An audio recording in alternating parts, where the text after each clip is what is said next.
Greetings, ladies and gentlemen. It is that pretty strong BMF. Does anyone know what the term lean means? And I don't mean this literally anyone. I'm talking about the general public. While I hear it all the time in fitness circles, online and what have you, it's a common term that's used. I hardly ever hear it while I'm at work or just, meandering about in society or whatever. I almost never hear the term used. So I'm wondering whether the general public actually understands what it means. And I, in fact, didn't use the term myself until after I got into weight training and started learning the lingo, so to speak. So what does it mean to be lean? First off, allow me to say definitively and unequivocally, once again, and I will die on this hill, lean does not mean skinny. These are two different things. Lean means lacking in body fat. Lean is essentially the opposite of fat or obese.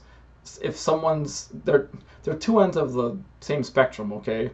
On this side you've got extremely lean, and on this side you have extremely obese. So lean is lacking in body fat, whether they have muscle or not. Skinny means lacking in both body fat and muscle. There is a difference. All right, so with that brief rant out of the way, let's talk about body fat percentage, because this is how you can determine objectively whether someone is lean or obese or somewhere in the middle. So when we talk about body fat percentage, what we're talking about is the weight on your body that counts as fat versus all of the weight on your body combined. So everything that isn't fat on your body counts as lean body mass. We're talking about muscle, bones, organs, your eyeballs, the dead skin cells that you shed from your body every day also count as lean body mass. Literally everything on your body, in your body, everything that's a part of you, the hair on your head, everything that's not fat is lean body mass, period. And therefore everything else that isn't lean body mass is fat. So everything about you is either lean body mass or fat. It's a dichotomy, it's one or the other. So as an example, let's take a 200-pound man who is determined to have 150 pounds of lean body mass and then 50 pounds of body fat. He would therefore be 25% body fat, of course. That is his body fat percentage. And yes, that would qualify him as obese. And before anyone gets in an uproar, let me just clarify that there's also a spectrum of obesity, okay? So there's like almost obese, and then there's obese, and then there's like morbidly obese, and then there's, my 600-pound life. So it's not just like, oh, now you're obese and everyone's the same. That's not how this works. But when we say somebody is lean, what we're saying is that they have a low body fat percentage.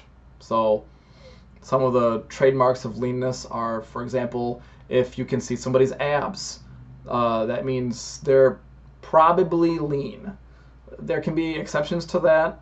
Someone like Eddie Hall, for example, world's strongest man, whose abs you could see. The dude was not lean when you could see his abs, but that's because he's picking up, 1,000 pounds off the ground, and the dude's a freaking monster. So his abs are likewise monstrous, and you can see them even through the fat. But generally speaking, if you can see somebody's abs, especially if they're not working out regularly, then that's a good sign that they're lean. Vascularity is another sign. If you can see their veins, that's one of the ways you see veins in the first place. You build muscle to push the veins toward the skin, and you get lean, which means that there's less matter between the veins and the skin to cover up the veins. Another visual sign of leanness is muscle definition. The more definition that you can see in someone's musculature, the more lean they are. This is why I find it a bit strange that people will so many people will tell me that, like, oh, I got big, like I did. I got big muscles, and I'm so much bigger than I used to be. And I'm like, well, there are a lot of guys who are bigger than me. There are guys who have muscles as big as mine. Like, even people I work with, they have muscles as big as mine or bigger than mine. The difference is they're not lean as I am, so you can't see them. You just see a big dude with bigness. You don't see the muscle because they're not lean.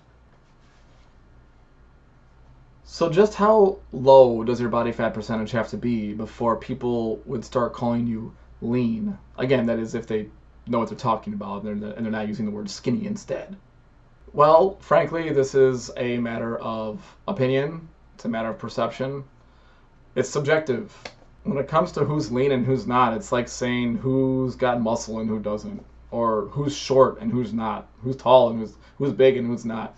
There really is no objective figure for this. The only thing objective about it is when it comes to the math. Like, how lean are you? Like, what is your body fat percentage? That part is objective. There's no interpretation there.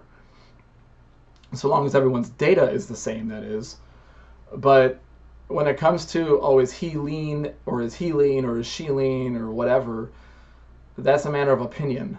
I think I would tend to label someone lean once they start approaching maybe like 12% body fat. I consider myself, I think if I were to get tested, and I've never tested myself, there are methods by which to do this, but they'll require equipment and very expensive equipment. But if I were to get myself tested, I believe that I would sit somewhere between 10 and 11%, I think. So I don't think I would start calling someone lean probably at any higher than maybe 12%. Once I get down to like 10 and even sub 10%, then that's an extremely lean person we're talking about.